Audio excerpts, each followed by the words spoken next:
કેન્દ્ર શાસિત પ્રદેશ દાદરાનગર હવેલીમાં પલ્સ પોલિયો અભિયાનને પ્રચંડ પ્રતિસાદ મળી રહ્યો છે।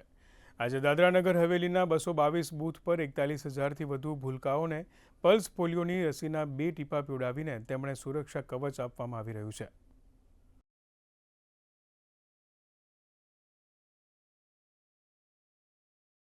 21 ડિસેમ્બરથી 23 ડિસેમ્બર સુધી 3 દિવસ અમારી પોલિયોની એક્ટિવિટી રહેશે, જેમાં અમારા 222 બૂથ રહેશે અને 42,000 બાળકોને કવર કરવામાં આવશે। આ દરમિયાન અમારા 888 વર્કરો છે, फील्ड वर्करों जे आ एक्टिविटी में एमनो पूરું योगदान आपसे। आज हमारे अर्बन में हम लोग ने टोटल 43 बूथ रखे हैं।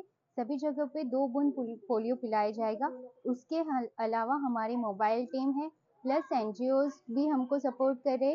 वो सभी की हेल्प से आज हम सभी बच्चों को 2 बूंद पोलियो पिलाएंगे। यहाँ पे हमारे बच्चों को पोलियो पिलाया गया। मेरे बच्चों को स्वास्थ्य के लिए बहुत अच्छा है ये, इसके लिए हम आए हैं। यहाँ पे सुविधा भी सारी बहुत अच्छी है, मुझे बहुत अच्छा लगा मेरे बच्चों को ले आके यहाँ पे।